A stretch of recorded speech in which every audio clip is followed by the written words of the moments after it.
So it is to the printing press, to the recorder of man's deeds, the keeper of his conscience, the courier of his news, that we look for strength and assistance.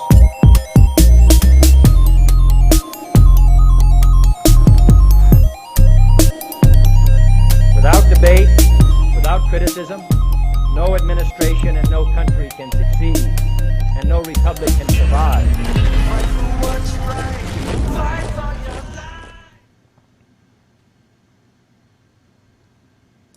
All right. Welcome, Patriots. February 2nd, is it? Yes. 2020. It is Super Show Sunday. All right, we have Robert back. We're going to basically pick up kind of where we left off on Friday. We got abruptly kind of cut off when we were doing some phone calls.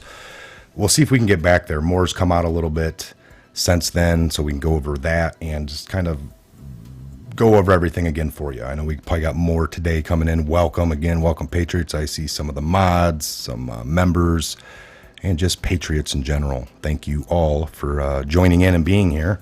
We know you're busy, and we try to, here at the Patriot Hour, we always encourage you to do your own research, come to your own conclusions, and never take what we say here or anybody. Watch everything you can, listen to everybody, read everything you can, but just never believe any of it, folks, until you can verify it. In the truth game, nobody is ever loved.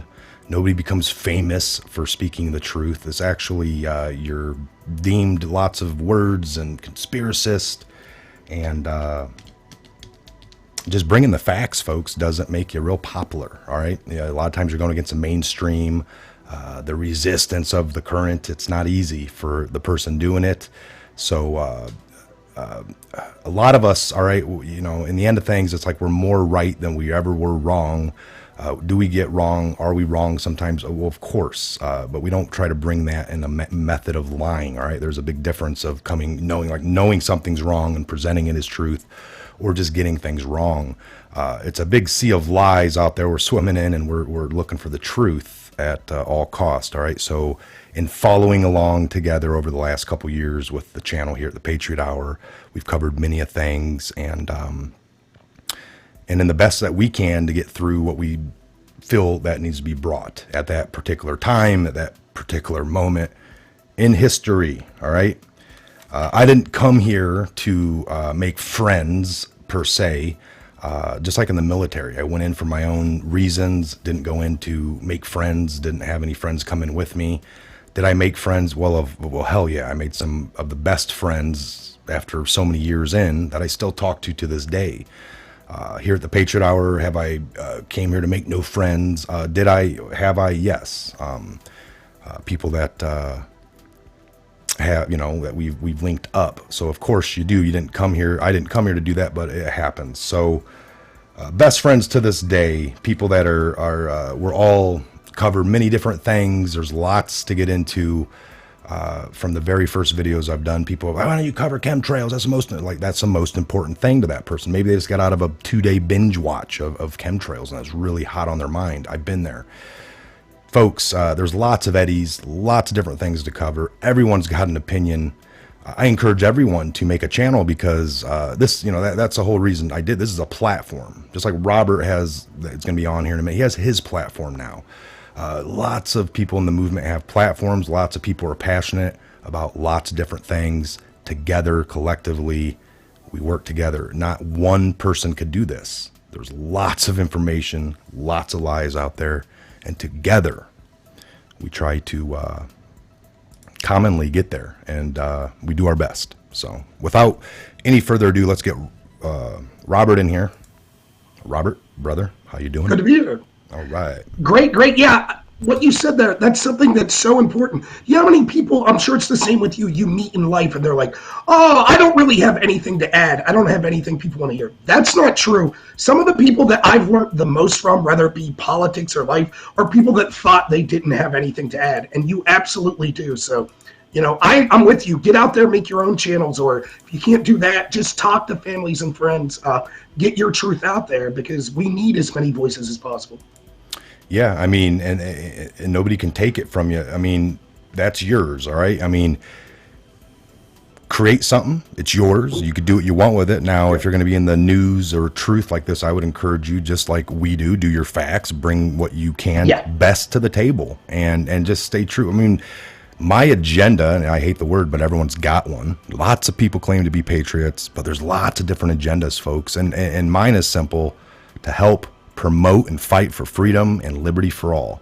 I'd rather argue with you than shut you down by some kind of law. I don't believe in all that. So that's very simple: freedom and liberty.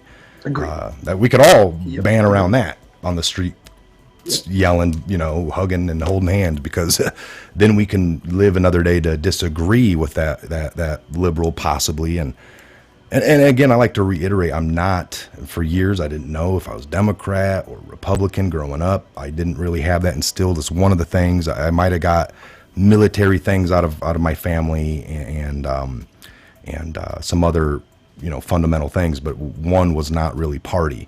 So I kind of went into the service unknown, didn't really know. And then I really quickly saw the different politics playing out in the service over all the years. I went through 2 presidents. So folks, and to this day, I'm not registered. I'm not a registered Republican. I don't know. I listen. I truly do listen. I'm kind of a constitutionalist on a lot of forms, so I base people on that. When I see them do wrong, I will call it out. I don't agree with Trump on everything as far as, even some executive orders. I know, American Joe discussed that. He's like, I don't believe it. And I was like, you're right.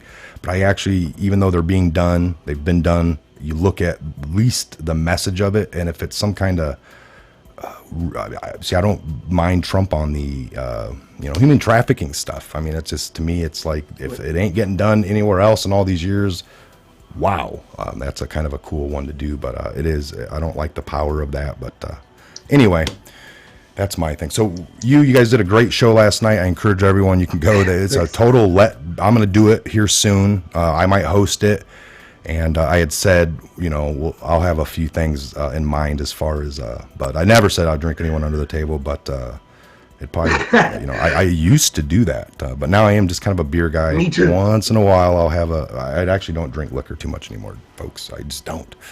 Oof. But was anyone drinking actual liquors last night? Yeah, SJG told me he went through a half a bottle of rum, and wow. He still has a headache right now, he says. So I was just light beer for me. My liquor days are over as well. Yeah. So. Well, there you go, SJG. Yo ho ho and a bottle of rum, buddy. Yep. Sailor Jerry was drinking. Spirit Saturday rocked, somebody said. So yeah, it was awesome. It was fun, man. I was in there for a good half hour or so, and then I got into some other stuff, and it was awesome. All right, so let me look at a few things here real quick. Just a couple of, I can still hear you. So the Super Bowl biggest losers of boys and girls being sold. That's crazy, but we know it happens. Just looking at some headlines here. Weinstein rape accuser Friday in court has no testicles, urinated on her, asked if liked his big fat Jewish ass. Wow. Weinstein. Isn't he showing up in courts like in wheelchairs and stuff? oxygen Yeah, masks and bottles.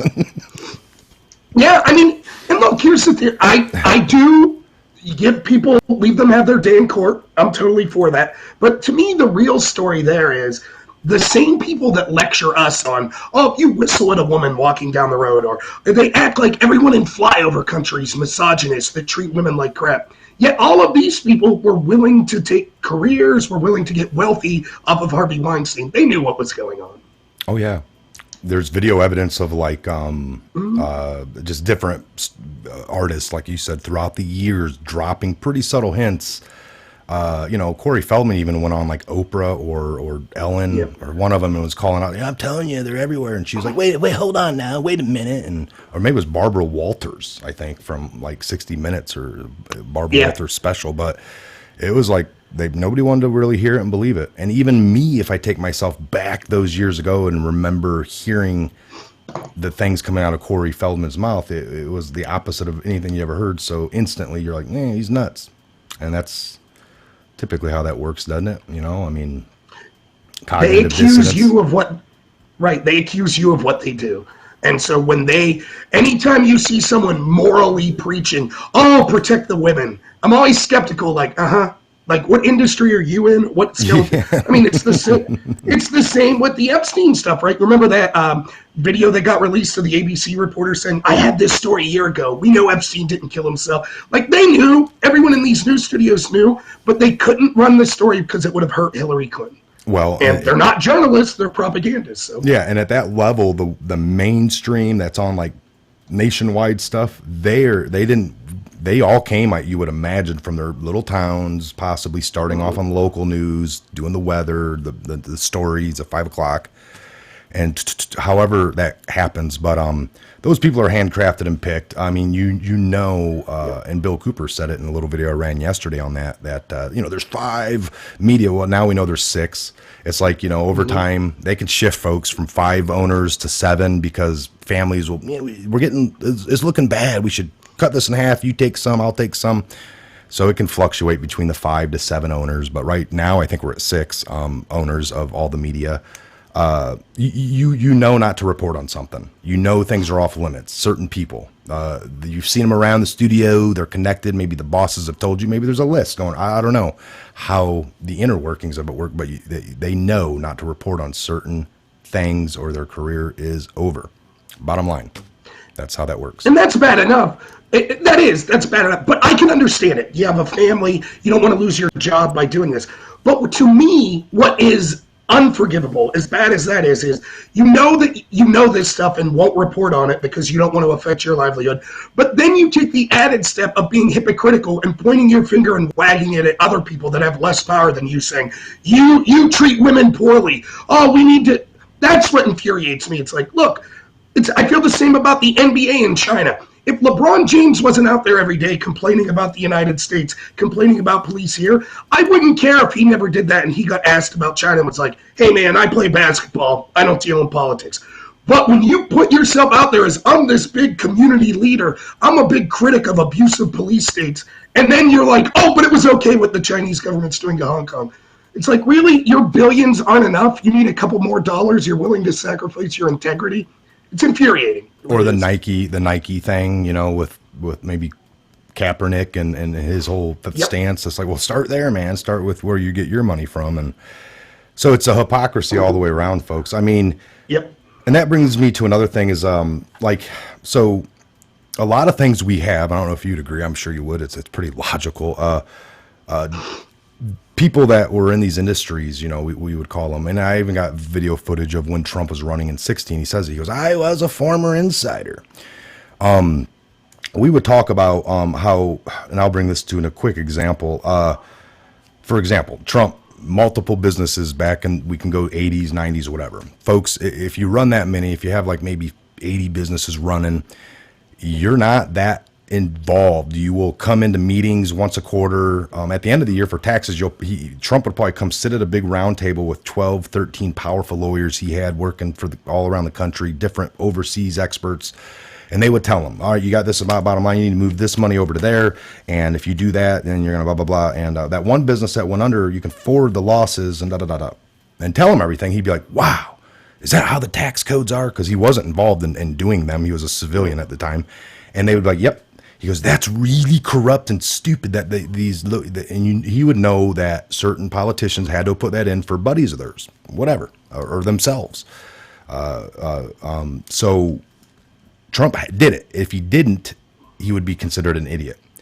So, like, if you didn't forge your losses because that's the way the tax code goes, and you have actually tax expert lawyers that you pay to do this for you, and they're telling you that, and you're like, no, let's go the opposite. You would be considered an idiot in the business game.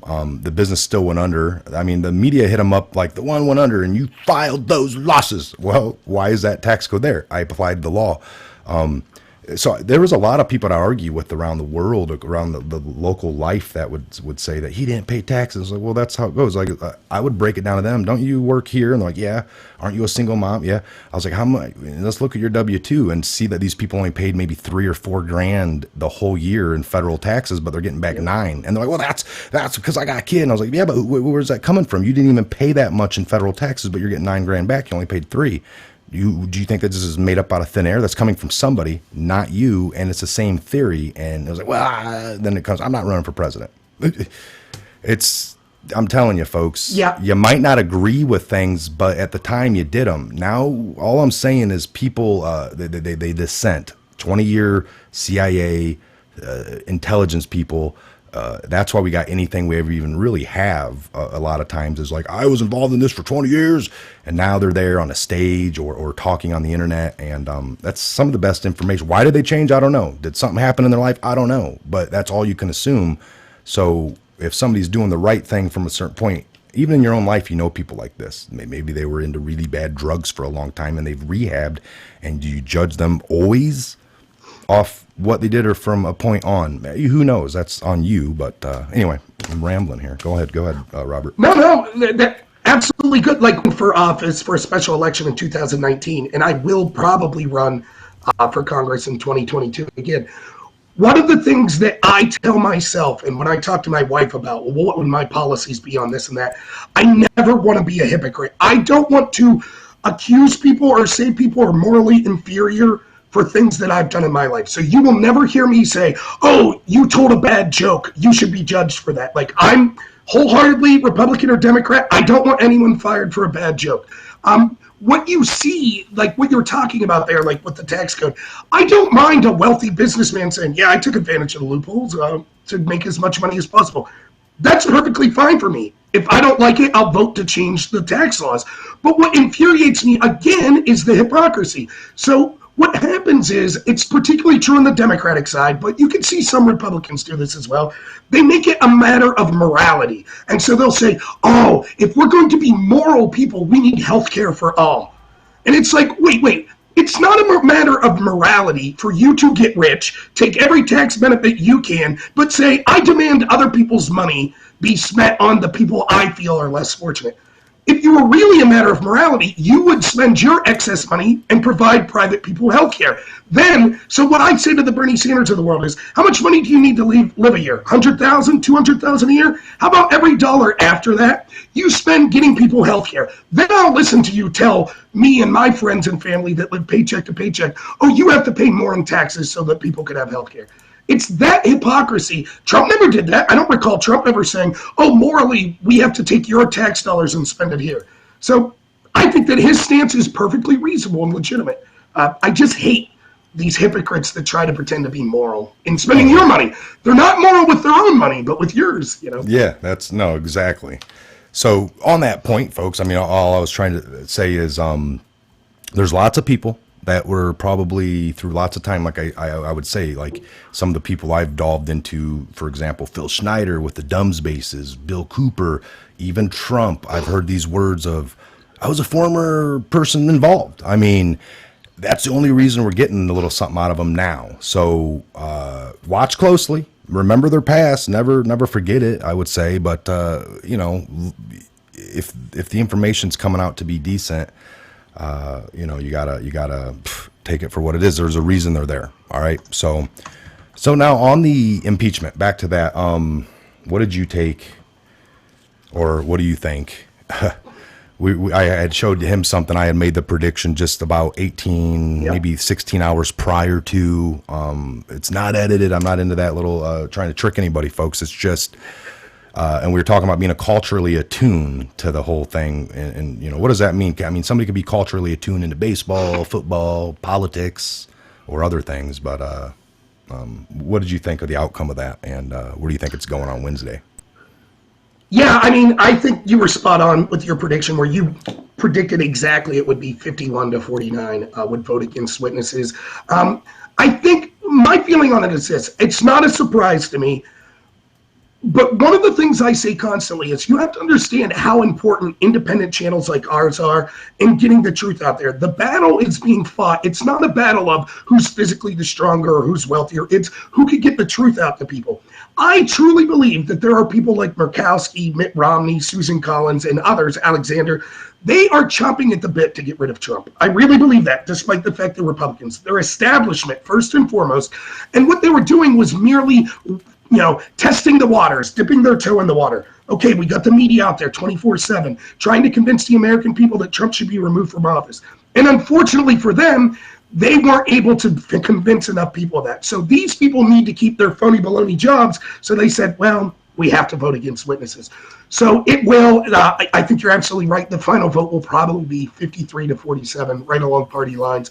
Though Joe Manchin may actually vote to acquit the Democrat from West Virginia, because he knows that if he votes to remove, it might mean his seat, losing his seat as well. But, it's a small victory, but the corruption with the Bidens still continues that Trump was originally investigating. The corruption with Ukraine interfering in the election to help Hillary still will continue. And it's just going to be on to the next impeachment scandal. Mark my words, like you were talking about being in tune. You know as well as I do, the sexual assault allegations that are going to come out against Trump in the next 6 months are going to be insane. They're going to say he should be impeached for those. He needs to be investigated. They'll say he had an improper phone call with Xi or Putin, and that needs to be impeached. So it's going to be more of the same. So now, like you just said there, wouldn't it be weird? Like, so we had the first election already for Trump back in 2016, and certain allegations came out then, and then you dealt with them. Now we got all this other stuff. So if people were to come out, and October is a good month, like you had mentioned, there's something with October. If you go through the history books and look at numbers and put graphs together, you'd come up with some pretty astonishing things. Wouldn't it be weird for people to come out this October talking about things that he did, rape charges? Now, maybe I don't know, I wasn't much or this much culturally tuned in the last election process or with Obama for the second run, right? On that second run, were there a bunch of things that came out on Obama that were from way back that should have came out maybe during the first election? And I would think a charge of sexual misconduct would have came out in the first one. And what could be the pitch for one to come out on the October of the second time somebody's running and be like, well, I wasn't ready then, now I am, and he needs to be stopped. I can almost see that being a quick little, he needs to be stopped now. I didn't understand it then, and I was scared, but now I'm tough and I'm strong, and I've done things. I don't know, but yeah, I mean, it traditionally does happen with every president, though Trump, this is something I argue with a lot of people that I really am friends with. When I tell them how bad the media and everything is with Trump, it is worse than it's ever been in the history of this country. It really is. Not only the amount of dirt they sling at him, but the magnitude, the magnitude of the allegations. I mean, for God's sakes, half of the Democratic Party still thinks Trump is a stooge of Vladimir Putin. I mean, so they're going to come out with dirt like we've never seen. What's the credible explanation for why, right? Look at the Kavanaugh situation as a blueprint.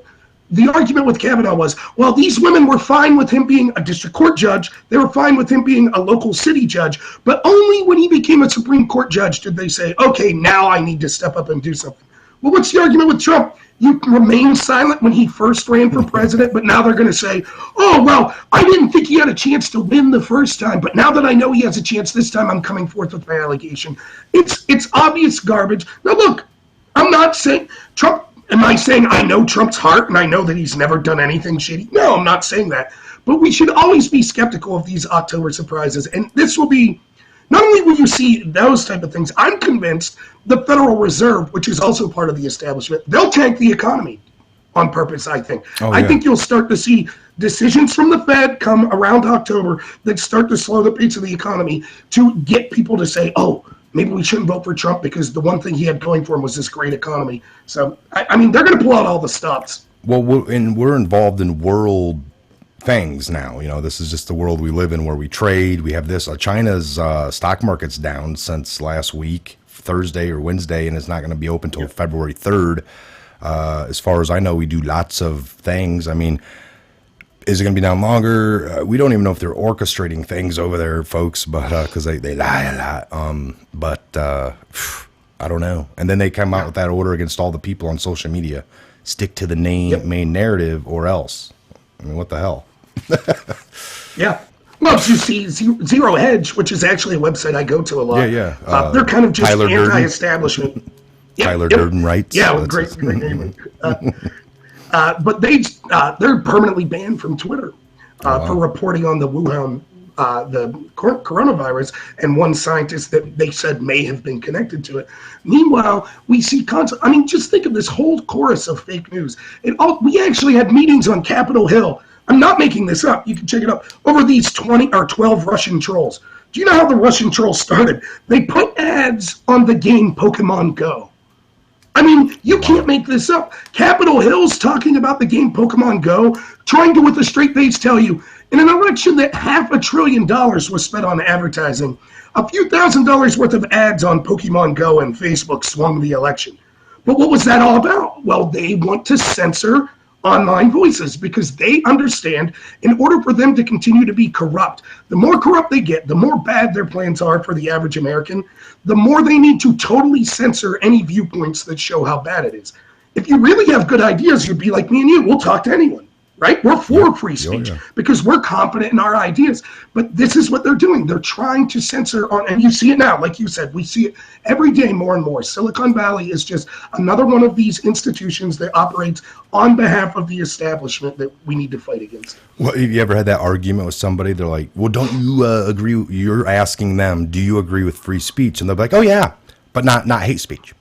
And you're like, well, what is that? Define it to me. And who decides that, by the way? Some liberal judge or some conservative judge? I mean, it gets muffly there, folks. So it's like, well, if it's offensive to somebody. And it's like, well, anything can be offensive. And then those people play their own game where if you're like, well, I'm offended by what you just said, they're like, oh, they'll laugh and act like, come on, be for real. Or they'll act like, well, there's not enough of you. I don't know. I mean, I don't know what the end of that is. So you can't go down that road, folks. It just is not something that is even feasible to do. I don't know how to put that out there. And understand the founding fathers, the reason the First Amendment is your right to speech. You don't need to codify a law or a right that says you have the right to say popular speech. Of course, everyone knows that, right? Yeah. Like speech that everyone could agree with. Hey, you said hello to everyone with a smile. We don't need a law saying that you should be allowed to say that. The founding fathers understood the reason that right needed to be number one in the Bill of Rights is because people will say offensive, they'll say harmful, they'll say bigoted things, but they have the right to say them. And so anytime you say, well, certain speech is too hateful and we need to censor it, inevitably it's a slippery slope that leads to, I could bring up article after article that look at the situation with the Covington kids. Yeah. Literally, mainstream people with powerful voices say wearing a MAGA hat is hate speech. Supporting a president in the United States is considered a hateful act. Well, where do we go from there? If we could have adult racists yelling at children because of the color of their hat, and that hat is, well, that's hate speech, so they deserve it. You can see the dystopia right in front of us. That's why there's people that say that all the time. I'm like, hey, you have the right to say it. It's the people that are advocating for censorship know they are losing the argument. And so the only tool they have to win the argument is to shut you up. That's it. Yeah. That's well said. So that I would rather go down that, folks. There's lots of things that nobody likes to hear. For years, people wore these shirts that maybe had the F, like the FU or the middle finger sticking up. And you would think, whoa, it's kind of like a little shocking. How can just a red hat that says, make America great again, or Trump or something be considered? Now those are the things they're asking you to take off. For all the years, they never asked you to take off the actual shirt that just said F off or FU.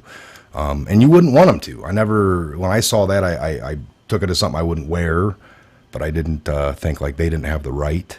And what a world we would be living in if it starts getting to that. We don't want to go down that. So that shook me in Richmond. We went down to Richmond, and I'm telling you, everything was shut down. It was almost like everyone shut down. I don't know if it's a complete, left liberal city, the city of Richmond. Most big cities downtown are. Everything was shut down. There was nowhere to eat. We walked for a mile in a one big square radius with restaurant after restaurant, lights off. Now, again, it was Sunday at like 8, 9 o'clock. So I'm thinking, all right, it looked like a lot of Italian restaurants, and I could see Sunday shutting down early. But man, there was nothing open. Then we finally found a pool hall, and it was dead in there. I was like, wow. So we go in, and right away they're telling the one woodman, take off your hat. And typically I take off hats indoors anyway, but right. We're like, well, why though? Just asking and see if you'd lie even to cover. We don't allow political stuff. I'm like, oh yeah, you do. If it said go Bernie, it would have been fine. We're out of right. We're out of here. So they lost a couple $100, 5 adults drinking some couple of beers, and so. And isn't it just stupid? Yes, morally, it's a terrible thing to do. But also, I always tell people, think strategically beyond just morally. I assume that guy doesn't like Trump that runs that. He'd probably like to convince people not to vote for Trump. So wouldn't the best option for him to kind of get his point of view across to maybe people like you be, yeah, welcome, come on in. Yeah, we'll treat you well. No, I don't really care for Trump. Here's why. But instead, these people are like, it's the most bigoted, shallow, childlike people. Take off the hat. We don't appreciate this around here. It's like, it's so stupid. If the Democratic Party would hire me, they'd do so much better. Just like, here's how you talk like a normal person, to an average American, and don't treat them condescendingly. It's okay to disagree. You don't have to treat them like they're garbage, but they'll never learn. Well, and I've heard people say the reason it's like this right now is because, well, under Obama, there was people doing this stuff. And I was like, no, there wasn't. I know there were some, channels on YouTube maybe that were against Obama, and I'm Fox News did not act in this manner because I used to keep an eye on them as well. You could tell, certain people came on there, like, he's doing this and that, but they didn't echo it. They didn't call for crazy things against him, like you see now with 90% of the media. It's a lot different, a lot different, and nobody was getting thrown out of restaurants and. Even if the guy would have done it, I didn't want to stay there after that. Like, he has to because of the political thing. I just felt like, at that point, people are going to be spitting in food or something. So right. I don't trust. I don't think they play fair a lot of times. And I don't put myself as, like I said, at this point, yeah, I support Trump and what he's doing on most of the part. There's a lot, like I said, I don't like everything he says. I don't like everything he does. And there's actually some things I'm skeptical of as well, as far as like the gun. I took the gun thing when he said at that time, as far as grabbing the guns, as taunting, because a lot of people around me are like, whoa, I think I'm done. Grab the guns first, ask later. But if you take that whole thing over that 2-day period, he talked to Nancy, or he was telling them to do the bills, because the bills got to come across his desk or whatever, right? You get with that person, which was the Republican getting with the Democrat, which probably wasn't going to happen because they're all full of talk. This is what they do. And he's like, you guys come together, get your agreements, get it on paper, and then, bring it over to across my desk. And he signs it. And it was never going to happen. And then that Sunday, after that Thursday, Friday, a couple of days of that going around, then the CNN started pitching like, well, there you go. All you that voted for him based on gun, now he looks like he's coming for him.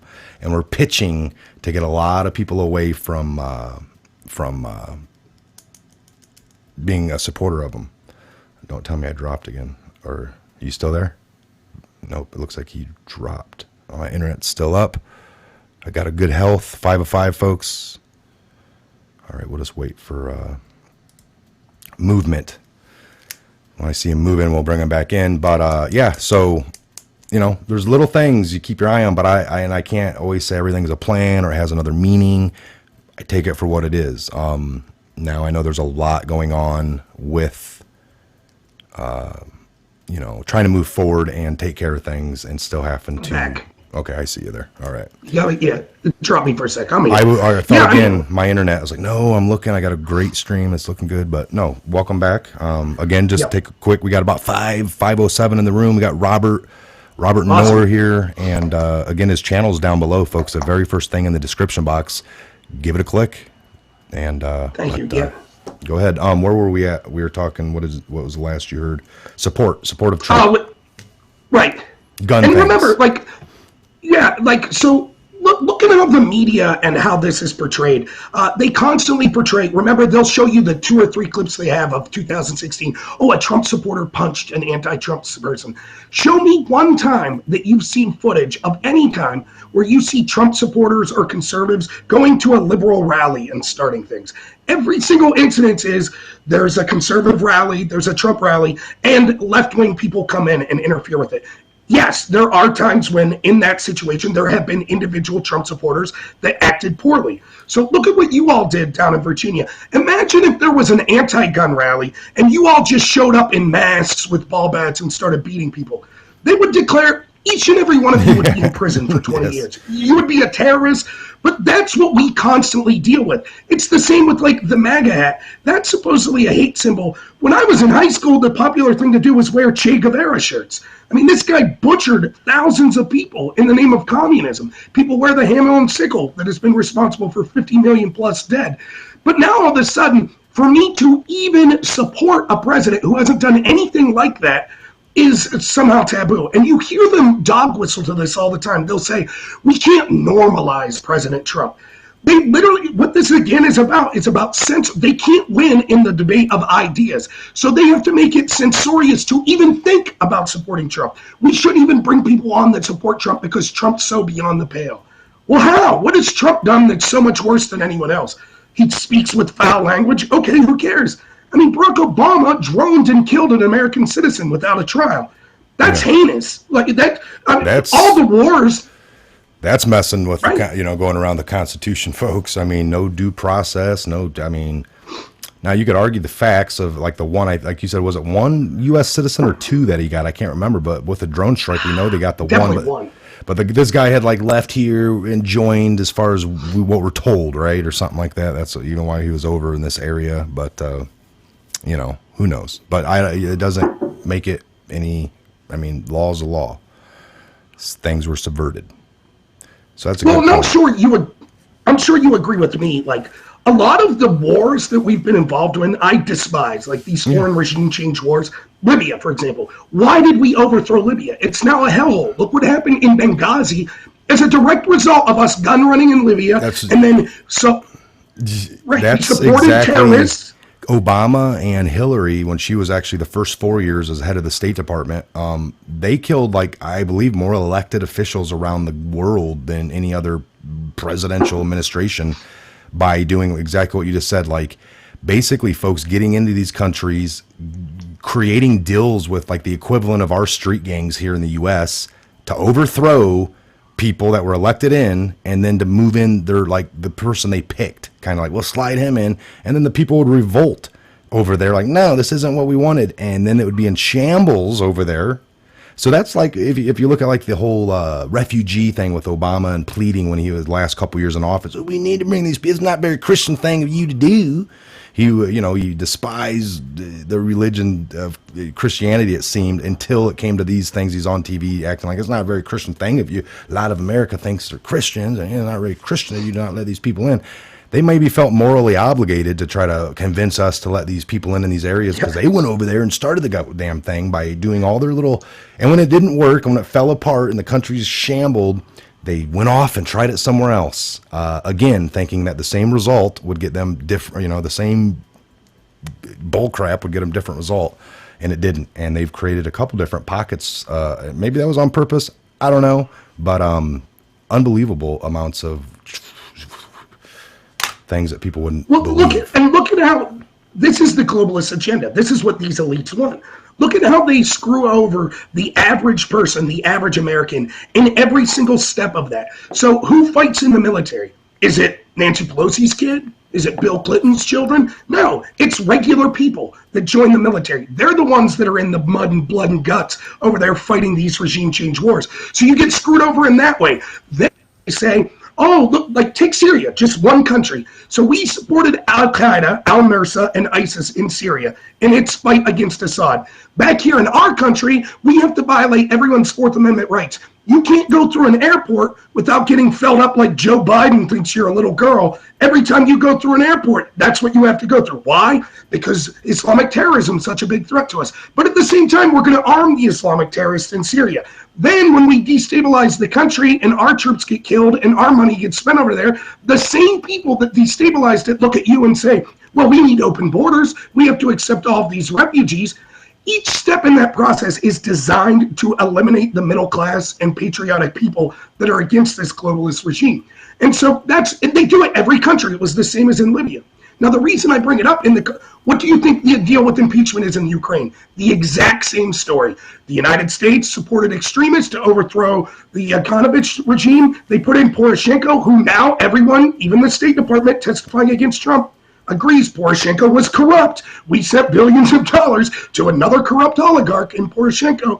And meanwhile, what they do with all this, they do it every time and then say, oh, but you're the bad person if you don't want to continue to send this money, if you don't want to continue to go to these wars, if you don't want to take all the refugees. It's absolutely disgusting. Yeah. I don't know if it was a couple months ago when Glenn Beck ran, he's got his thing. He ran the whole Ukraine. He actually dove into it pretty good. And he had like a whole live thing at 9 o'clock. Great show. Night. Yep. Okay, you saw that whole thing, like the 3 chalkboards. Yep. He went old school chalkboards up. But man, he had 3 chalkboards full of all this timeline, of all these facts, little lines coming off, pictures put up, of all this corruption in the Ukraine, folks. I mean, under the Obama administration. The Obama administration, along with a panel of all these people they had in play, were like creating new agencies in the Ukraine. You need to have a corruption agency and put this person there. And they were like pointing and doing, and everyone who was involved was corrupt anyway, but they were doing it all. And and then you got Trump's phone call. Yeah. I mean, that's it. Like they go through this whole three chalkboards, movable ones on the wheels that come to a timeline to Trump. And it's like the phone call, that's the most, and everyone wants to impeach him over that. That's the crime. I would say it's impeachable for Trump to be impeached if he didn't look into this crime of Biden. It's worth looking into. The impeachable offense would be if he did nothing. You want to, they want to vote in the guy that did all that or has speculation. I mean, we know it's not speculation. He was vice president. His son was appointed or put over there, flew on Air Force 2 with Biden a week or two prior. Yep. I mean, there's so many things that's like boom, boom, boom, boom, boom, boom. And then all you guys like, well, the main thing was Biden aware. Like they put it on some little harnessing thing like that. And they're like, well, when we asked Biden, here's the footage. Biden, did you know? I knew nothing. It's just like, it's like, they didn't know nothing. It's like Biden was like home at Christmas. Hey, son, how's the Navy? Well, I got booted out, Dad, for cocaine. Oh, really? Had no idea. I mean, you're the vice president. Pass the gravy. I'll call the Ukraine after we eat some turkey. We'll see what I can do. It's like, okay, Dad. That's exactly. You know what? Maybe is his son maybe so coke and cracked up, and that Biden goes down like kicking his son, like, wake up, you son of a bitch, and just grabs his wallet, gets his Social Security out, and does all this stuff without his son. No, his son comes out of, he gives him enough to keep him drugged up, and then 2-year coma type thing comes out of his crack binge. He's like, "Whoa, Dad, what is all this stuff about me in the Ukraine?" Don't worry about it, son. It'll be under. Like he truly does know nothing. He just used his social. True. I mean, what the game is, how do all these politicians get so filthy rich? Well, it's a big Ponzi scheme. It's a big before or after, right? Should we look, or during? We should look at like before money, during their time in office, and then after if they're out. That's something always to look at. Go ahead, Robert. Keep going. That's a good point. Yeah, and so look at, it's particularly in Ukraine. Look at that situation. Though trust me, it's much worse in China. We're sending billions of dollars to aid in the Ukraine under the Obama administration. Much of that money is earmarked for the energy sector in the Ukraine. Now, Joe Biden's leading the charge into focusing on the Ukraine, particularly outing corruption in the Ukraine. Biden and Obama are going public saying Ukraine's biggest gas company, Burisma, is ran by this guy Zlochevsky, who's corrupt. So in other words, we're giving money to the energy sector of the Ukraine, while at the exact same time our government's telling us, oh, by the way, they're corrupt. Then family members of the politicians that vote to send billions of your dollars to the Ukraine get their family members hired by the energy sector in the Ukraine. Then they're getting paid $83,000 a month. Now, it doesn't take a genius to realize what just happened was our people in power, mainly the Democrats, but Republicans do it as well. They sent your tax dollars to a foreign country where they knew there wouldn't be much accounting of it. Then that tax money got funneled right back to their family. So your story is probably close to the truth. Joe Biden's probably furious that Hunter Biden can't stop. He can't, use protection to stop knocking people up and stop doing coke, because it's like, dude, all you have to do is pretend to be a legitimate guy, and we're going to make millions of dollars. Stop doing drugs in strip clubs, Think about but Hunter Biden probably has no clue, Think about that. It's unbelievable, the corruption. And that rental car thing, like they left things. Yep. I mean, that's how sloppy.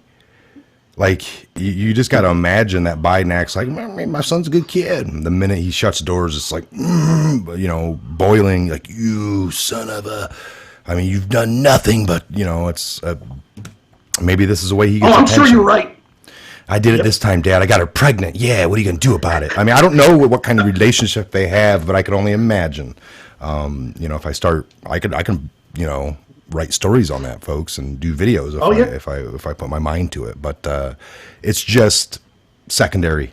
So on that, I like to refer back to the Russian hoax. And you made a good point. All past wars. I've done research from, I was really interested in 9/11 because my ship was part of it. The country had changed. The Norfolk Naval Base. Before I left was an open base to the public. When I come back, because we were out doing like 3 weeks down by Cuba and then pulling back in that day. A lot of us on the ship of 6,000 people, the USS George Washington, were already back in civilian clothes. We were that close, looking at Virginia Beach, and the tugboats were coming out to bring us through the locks to get us back to the base. And we got unhooked. They're like, wait, we just got a call. We got to go up to New York. So we shot up the coast. And but when we came back, I think we were there for a week and a day, 8 or 9 days, folks. Come back to Norfolk, base is on lockdown. 6,000 people, none of the wives can even be on base to pick us up. So they had shuttles, but if you didn't want to, we had to walk a mile to the front gate. All the cars were parked off base. They weren't allowing nobody unless you were actual military on the base. So that always interested me. I was out there working, didn't have a lot of TV and know what the narrative was. So years later I get out and I went through a whole 9/11 kick and learned things about my ship, pulled records. I got, right on the other side of this desk, I'll maybe do a show again tomorrow. I got this red envelope that came. It's unrestricted at this point. It says unrestricted, but it's the official Navy. I got the whole year of 2001 of the ship's movement. So every day is pretty much detailed. Wow. It's a journal of, most ships have journals, logbooks. So I got that, and it breaks down that day. But months before that, I'm looking, and I see that we added new equipment. We were the first ones to be outfitted with drone technology back in 2000. We just got done having like Lockheed Martin on doing something. So I dug deep, folks, and I went back from 9/11 to Waco to Oklahoma City to just all of that. And you always find these little weird things that stick with me, and it's I need to. And then I write it down. I keep it off. And I can never get to these answers. There's weird things almost in everything that don't always seem to add up. Well, this is what I always tell people. Why is it incumbent on us, average Americans, to have an entire story step by step drawn out before people will listen to us? They'll always say, if you have a problem with the official narrative, then explain to me how it happened. The burden's the exact opposite. Yes. Our government's to serve us. So like with 9/11, for example, we know this isn't a conspiracy. This is true. The 9/11 Commission decided that they were going to stop looking at the people that financed the terrorist, right? So the people in Saudi Arabia, they said, that's enough. We don't need to look at them. Well, normally you follow the money or something is the hugest. Exactly. Why would we not in this case? So I don't have to, people say, what do you think happened? It doesn't matter what I think.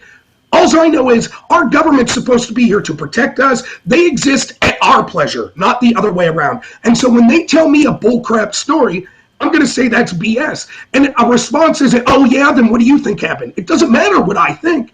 I just know what they're telling me is a lie. I know for a fact, for example, if we have the FBI looking at the mafia, they're going to go to the highest man. They're not just going to say, oh, this hitman killed someone. They'll say, who paid for that hitman? Yeah. Where did this come from? But for some reason, the biggest terror attack in the history of our country, and they just decided, nah, we're not going to look into who financed it. I mean, that's worthy of asking. Now, does that mean that there were holograms? Does that mean that planes didn't hit the tower? No, I'm not saying that. But how dare you act like I'm un-American for asking these questions? Which, and we know people for died, right? I mean, that's the other thing. People, right? How dare you? Because when they have the event tragic like that, they like the fact that if they're pulling it off, that civilians would die.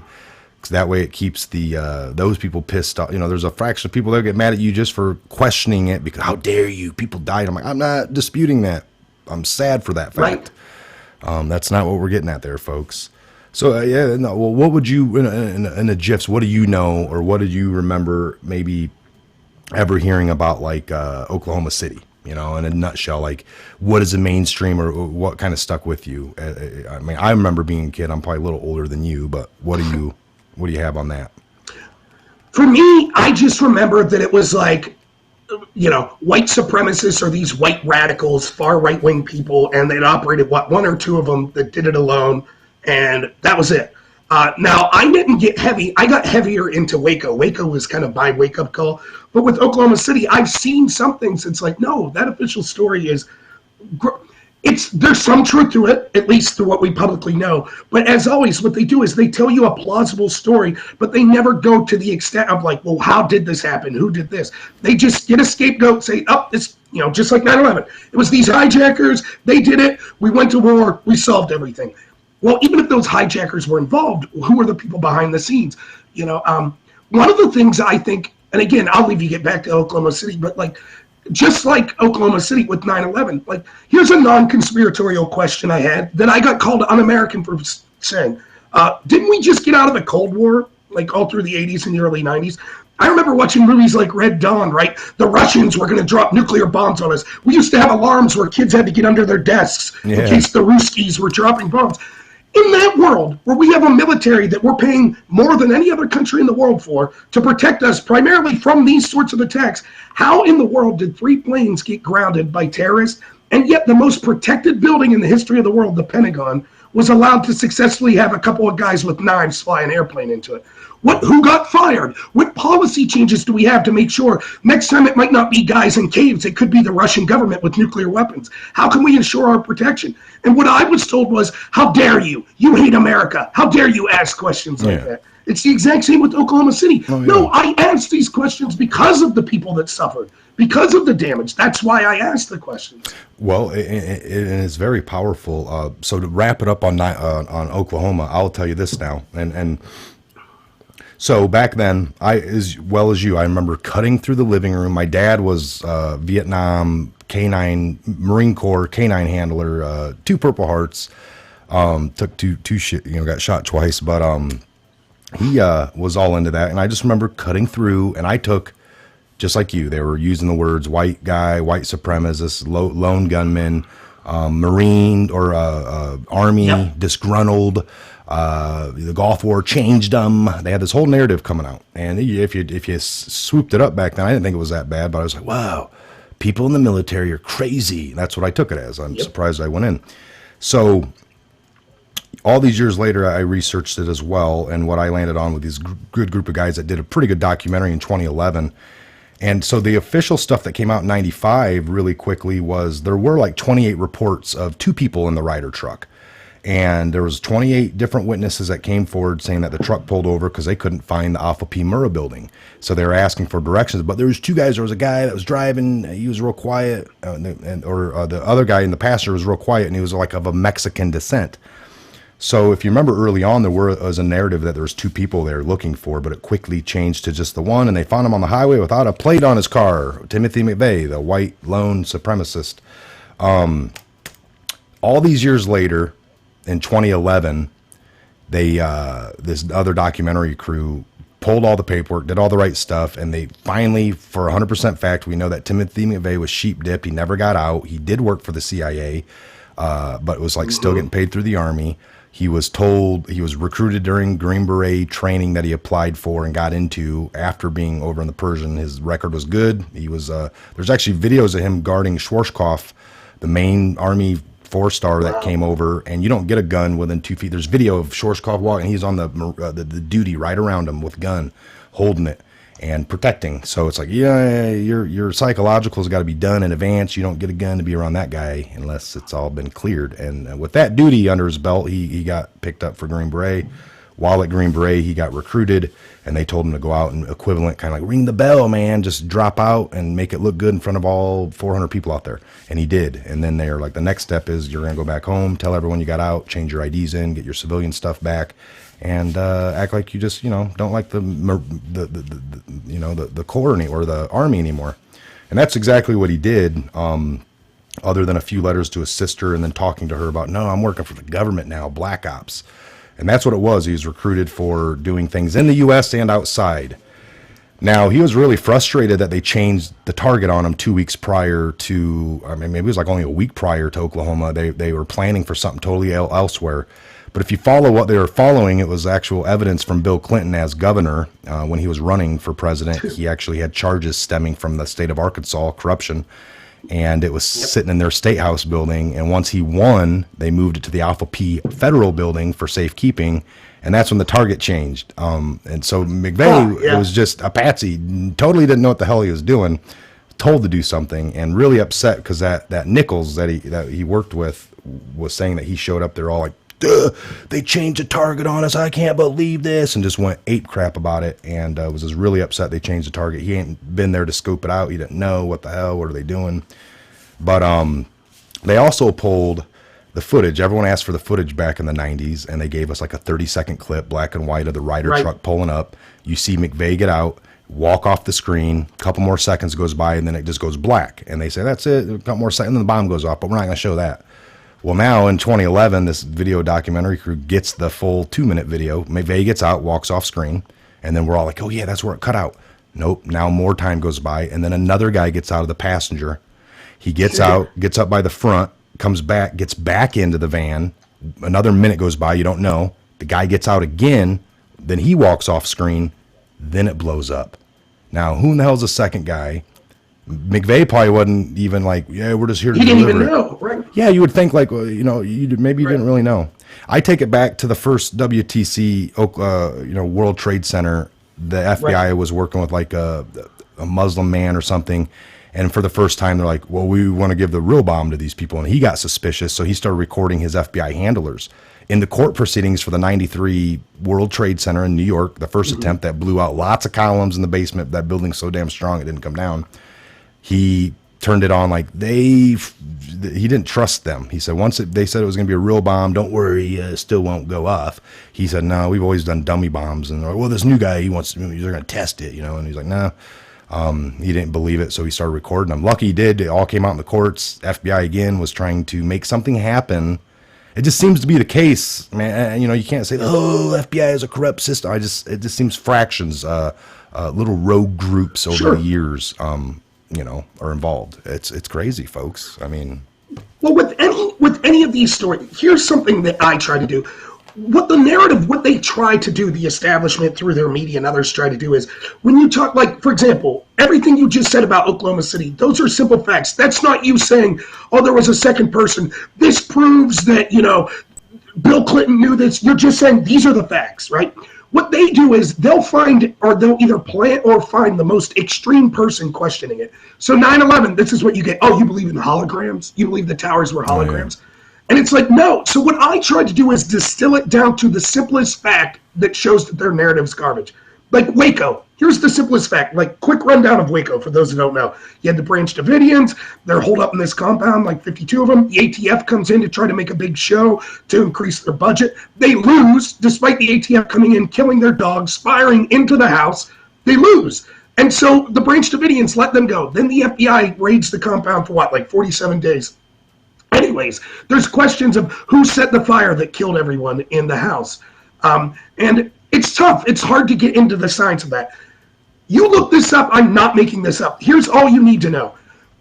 When they examined the bodies, they found something like 4 or 5 children that were holed up in a pantry, and they didn't die from the fire or smoke inhalation. You know what they died of? Strychnine poisoning. Because so much tear gas was sent into that house, their lungs were so small that the tear gas acted as strychnine. And the way it killed them was it contracted every muscle in their body to break their bones. It's probably one of the most painful ways that you could die. Now, the FBI did an interview after the raid, and the head FBI guy, I've seen this. He's talking to the media. And someone in the media actually asked this guy, why would you torture these kids with that much tear gas? You knew they were in there. Regardless if David Koresh and the Branch Davidians were psychos, why would you torture children? The children didn't do anything wrong, right? And you know what the FBI's official stance to this day is? We thought if we harmed the children, the parents would let them go. Now, yeah, I remember that. I don't care.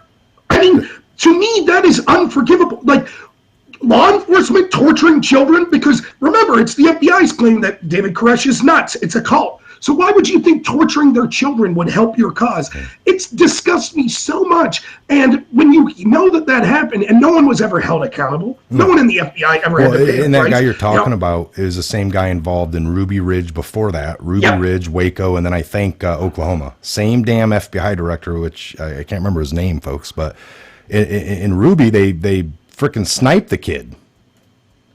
Yep. That's exactly the same shooter. Yep. And then if you look into Ruby, there was FBI embedding into this guy's life and trying to get him to sell him a shotgun sawed off, and pushed him. And the guy never would. He's, no, I don't want to. And then finally to get him to shut up, he said, I ended up selling him and it was like a centimeter too low to break the federal rule for sawing. I don't know. I can't remember all the details. I'm going to act like I can. But it was like and if you look into the facts of that, it's like this, they painted it to be the opposite. This guy's out there doing things, but it's like, no, you guys infiltrated him with somebody, pushed the guy, and they do the same thing when they were on this 80s, 90s kick of the FBI getting the guy with the beard or hiring like a civilian to be a contracted guy, because they love doing that more so. That way they're not involved and they got plausible deniability. And the guy that they hire that's as a civilian can do drugs and do all these things if anyone forces them to, where the federal agents can't. But anyway, they infiltrate.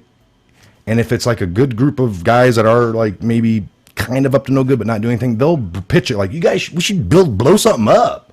I can get us everything. And then they're like, one guy's like, oh, okay, I'll do it. And he's like, all right, yeah. And even though the FBI guy is a mastermind, gets you everything, does it all, you're going to go down. I don't get it. It's you think they'd be there to stop it, if anything, not to help orchestrate, plan, and then ultimately the shit happens. It's like, whoa. Right. That's, And I think Ron Paul one time said, you'd have to fact check my numbers. I'm not going to get the exact percentage right, but it's something like 80% of terrorist cases that our FBI prevents before they occur. 80% of them are the FBI facilitated the attack. So in other words, it would have not been a terrorist except that the FBI radicalized them and then arrest them and say, see, we're fighting terrorism. That's shocking. I mean, look, call me a conspiracy theorist. I don't care. I think that's probably what happened with the Las Vegas shooter. I think they were setting that guy up. The FBI was working with that guy, and then they were going to step in and arrest him before he committed this and say, oh, see, we got to restrict guns. Here's a guy who was a gun collector, and he did this and this, and he was planning this heinous attack. Yeah, no. Only things went sideways. That struck me with all the knowledge, because all this other research I've been doing this research for 18, 20 years, folks.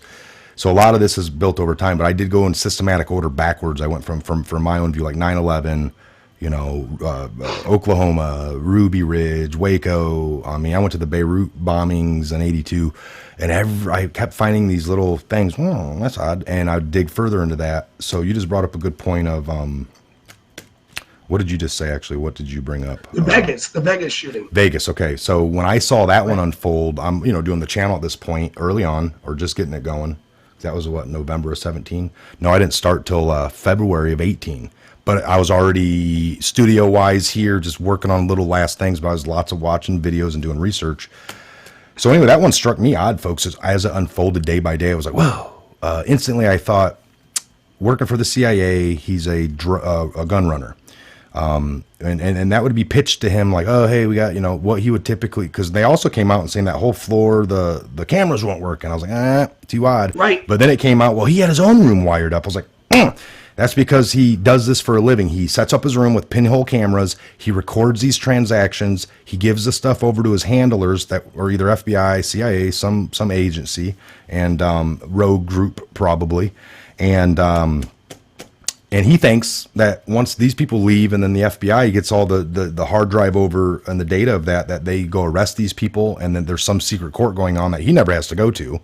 And then he waits for his next call to do the same thing. So he thinks he was doing heroic stuff for the country, taking down arms of terrorists that he didn't really know. But that's the way I took that one. And then looking into that, he was set up in Chicago 2 weeks prior to Vegas. Yep. During the Lollapalooza, we all know that concert franchise, overlooking that in the same similar hotel, overlooking the Lollapalooza concert that was going on down below. And he was either supposed to meet to do a deal then, and I don't know if Trump was supposed to be there at the same time, because that's a supposed thing on the Vegas one. Trump was there on the same floor, right? And it was supposed to be an assassination on Trump, plus the shootings of all the people down in the crowd.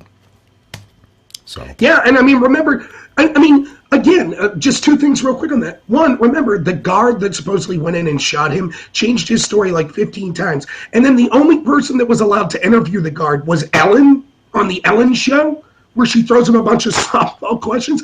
Come on, we're talking about the biggest mass shooting in the history of our country. And the hard-hitting journalist that talks to this guy is Ellen.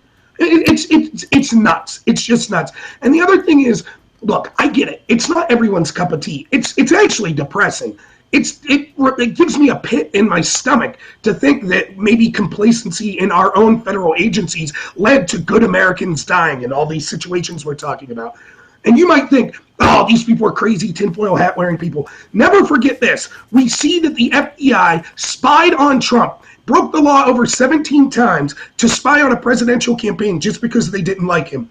And at the same time, they're telling you that Jeffrey Epstein killed himself, that cameras malfunctioned at the same time that guards fell asleep, at the same time that video footage came up missing, at the same time that the signature marks didn't match up. It's the same thing everywhere, right? Look at the so Pentagon. Don't blame us.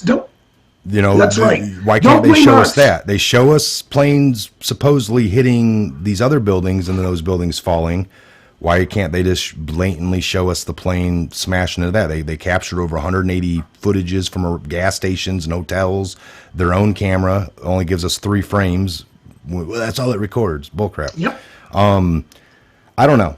Like you said, so even that impeachment, Russia hoax. Go to the Russian hoax. Go to the beginning of that. I've gone there. Yep. What do I find to start it? A complete false narrative. We got this Goosifer. You got these. They hacked. The Russia hacked this. You look at the data flow, the string line. Bill Benny from that started with the NSA. He did a lot of their stuff. He's a good expert. They took that code. And anytime you transfer something, folks, we've gone over this, onto a computer, whether it's with a thumb drive or a hard drive, it's going to do it. Hard drives have a spinning disc in them, or like a little thumb drive is a non-moving, stationary product. Things can transfer a little faster. Now, if I'm, got this plugged into my computer and I try to download something off of Robert's computer at home because he gives me access, that would come to I can make it go to this thumb drive, but it would come slower than it would if it was right here on my own. But either time you do that, whether it's downloaded or I grab and drop it onto a thumb drive, it's going to give me a code that I can look at, and it's going to tell me how quick it transferred. The numbers at the official government or that file that got released on WikiLeaks, which is the original, tells us that, the official narrative, the government really quickly starts off the whole Russian thing by saying the DNC was hacked by Russia without any details. And when pressed, they don't. So it's hard to move past for anything else they want to talk about until we can get past this little fact, because that might mean Seth Rich took it. Maybe it was done remotely. And when they say Russia, it's like, well, the Russia was outside of the DNC and hacked in.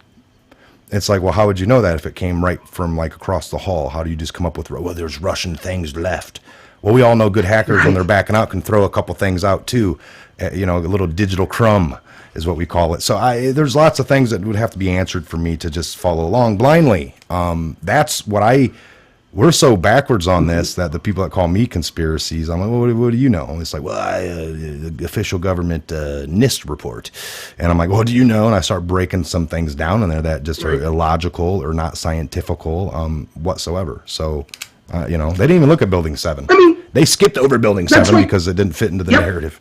So no one knows it. Ask them how many buildings fell. Yeah. Oh, the Twin Towers. What about Building 7? Yeah. But no, with Russia, I mean, really, I'm a conspiracy theorist for not believing the FBI. Here, real quick's the FBI's version, in the simplest way, even beyond even the question of download speeds. Here's the FBI's version.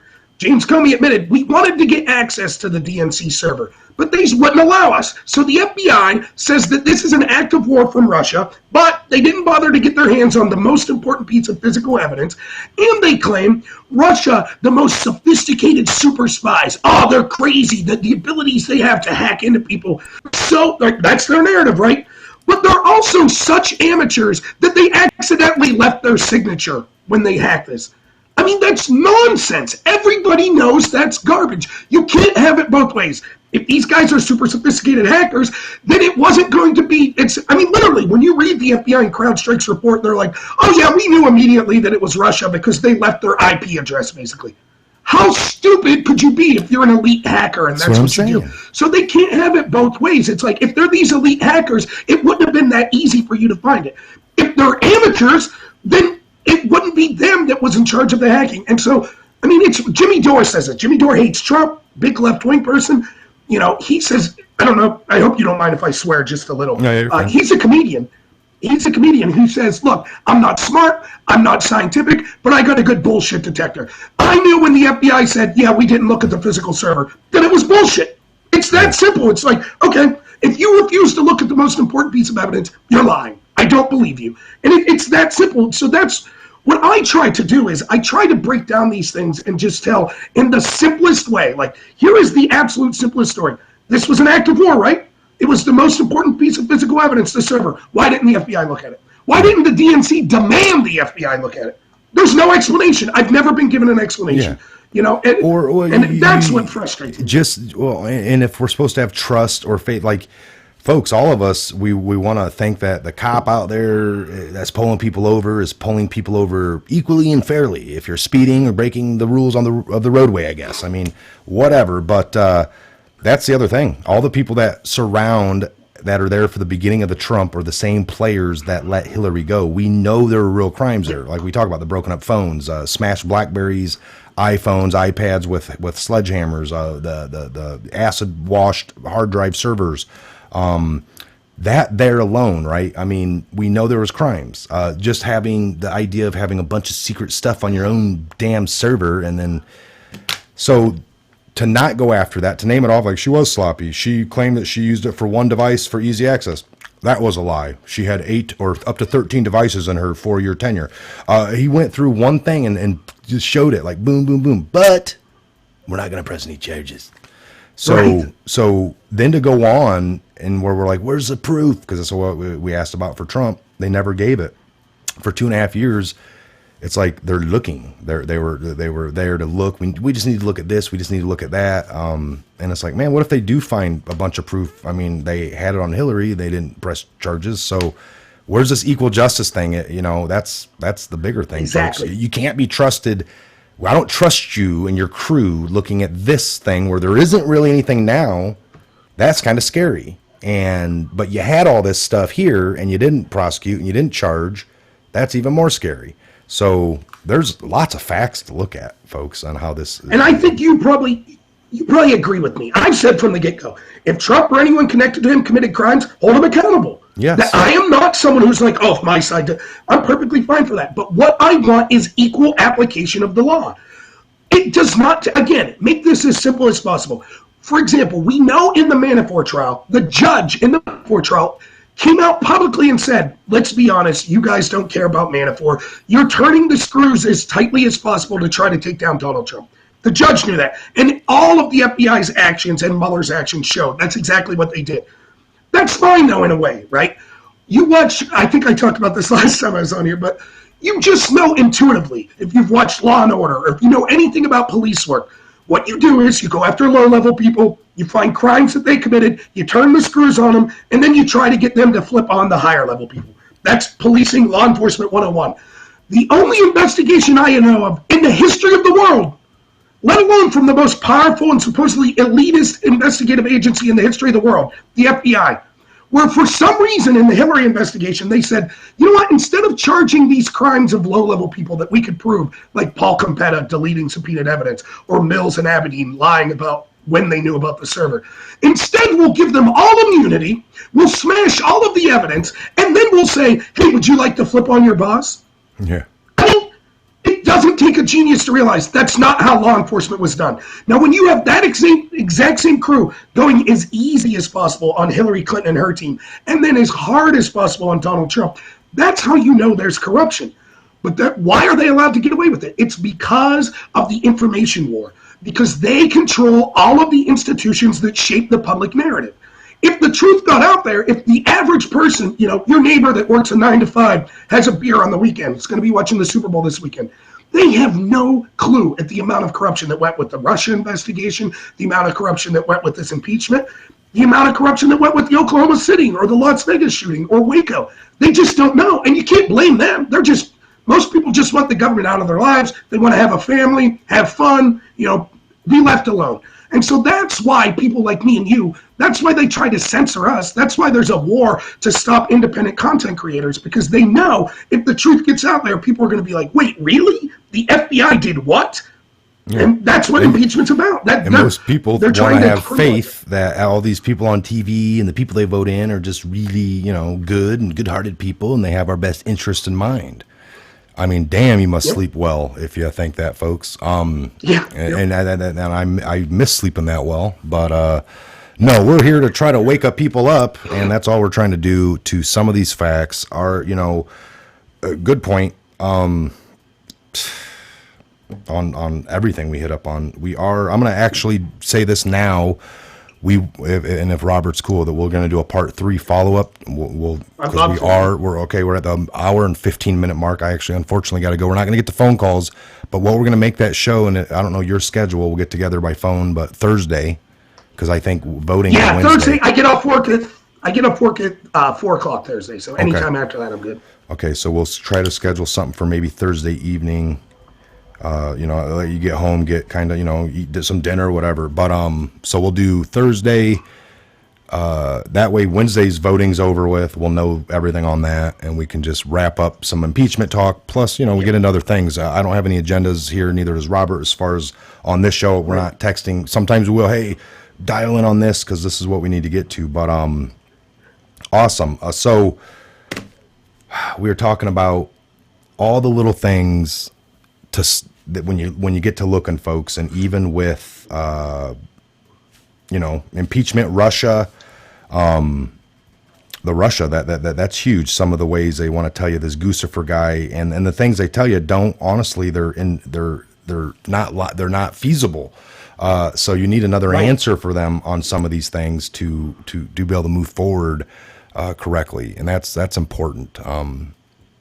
Like you hit it on the head. People didn't know 3 buildings fell that day. What's the biggest narrative for 9/11? Well, those buildings couldn't have fallen. And other people are like, well, look, jet fuel hit them, then fires raised at this temperature, that therefore weakened the steel, and then the buildings collapsed. Well, then explain Building 7 falling almost in its own footprint. No plane, no jet fuel, but yet and they talk about, well, there's some fires that were started from stuff earlier in the day. So now office fires bring down and that's a huge 43-foot building that almost came down all at once. It's like, you know, we don't need explosive crews anymore to come in and rig up buildings to demo them down. Just start a small office fire, some chair and paperwork, and I don't know, 4 or 5 hours later, it just come down by itself. And it's been a while since I read up on this, but remember the official NIST report, right? It took them 10 years to come up for an explanation, and even they admitted, well, it was such a scientific anomaly. It's the first time they've ever seen this happen. But it was a tragedy of events. That's the only time it's happened in the history of the world. And I mean, it's like anytime someone tells you, Yeah, there's no example of this ever happening before in the history of the world. Your eyebrows should raise a little and be like, well, wait a minute. Then we would like a very thorough explanation. But instead, they're just like, oh, no, believe us or you're un-American. You're a crazy conspiracy theorist. We should do better than that. As individuals, we should not just take what people say at face value. We should demand proof. And especially when an agency like the FBI and these secretive government agencies have lied to us over and over and over again. Fool me once, shame on you, right? But how many times am I going to listen to the FBI lie to me? So, yeah, I question all of that. That is... That's perfect right there, folks. Is exactly what we want. I kind of that whole point of that was just always in any big major event, we need to keep your eyes open.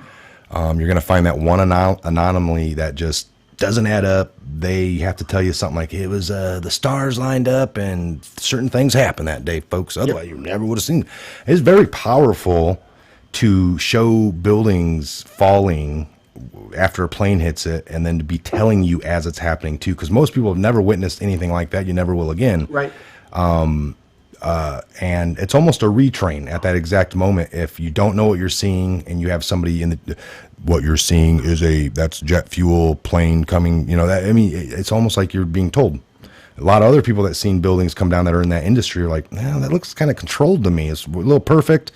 The way it was blowing out floor after floor, they give you some other, that's blowout. I mean, if the metal did get weakened where the fire was up on that 38th, 78th area, does all the metal get weakened? And how come some of the metal just didn't stay strong and all the other pieces of cement? I mean, sheesh, the whole thing just disintegrated into powder. That's where other people that have seen these like, I see something a little different going on here. So... And you have to use your common sense because, listen, you think things are bad now. Look at what we have with deep fake technology right now. Within 10, 15 years, they will literally be able to have me or you, Michael, saying the most heinous stuff if they want, and it will look and sound directly like us. So you're going to have to, as we move forward, you can't, I'm not saying the FBI is always lying. I'm sure they tell the truth at times, and the rest of our intel agencies, but you have to put together a bigger picture. Did it make sense that, for example, that Assad, after a long civil war in his country, all of a sudden when he finally won, decided, you know what I'll do today? Gas my own people. The only thing I could possibly do to lose this war, I'll gas my own people so the international community. Now, 10 years from now, they'll be able to have footage of Assad on his phone saying, yes, drop the gas cannoners, kill them all now. Yeah, and it'll look convincing. So use your common sense. Does this make sense? Is that something that would happen? Because it's going to get bad. Imagine 15 years from now what videos they could have of Trump saying stuff. And of course the media, Trump said the N-word, here's the footage, some deep fake. That's it. The media will run with it 24/7. So use your common sense. Don't just buy the garbage, that they're telling you. They lie all the time. All right, perfect. We're going to leave it right there. We're at an hour and almost 30 minutes. It's awesome. Like I said, we'll do the same. So we'll talk off record here by phone conversation. We'll dial in the perfect time. We'll get it out. I'll do a little bit of planning, folks. I like Robert, like to get out a day early and try to be on time when I do something with somebody. I had a few issues today. I don't think we were too far off, but maybe a half hour, but no big deals. All right, great show. Folks, get down below. It's the very first link in the description box. We'll have Robert back on again Thursday this coming week. Look for shows tomorrow morning with probably Woodman, maybe. I'll see. I can't remember his computer. I have to get over there to his house this week. So a lot going on. We plan on doing a test show from our Legion this week at some point, a little live stream out of our Legion, because we got the Patriot Fest 2020 coming in August 14th and 15th, I believe, Friday and Saturday night. Free event, 100% free to you. You can camp. We're going to have bands. There's going to be a flag retirement ceremony with a 21-gun salute. There's a motorcycle ride of 60-plus miles. This is something my Legion does every year, but we're also going to be bringing in people from the channel and calling that end of it, that portion of it, the Patriot Fest. All right, we can meet face-to-face for the first time with some of you. It'll be great. We'll have laughs, and you guys can enjoy the food and festivities, all right, together. Okay, again, we're going to shut this one down. We'll see you back here tomorrow morning. Maybe I'll be back later tonight with an update video of sorts. I got a few things going on with friends and family, but we'll see you back here real soon on the next Patriot Hour update. Have a good evening, folks.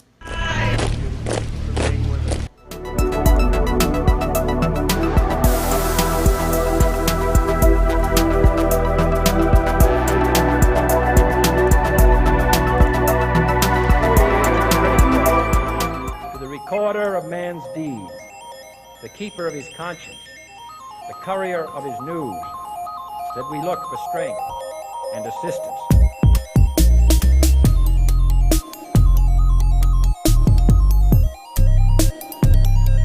Without debate, without criticism, no administration and no country can succeed, and no republic can survive.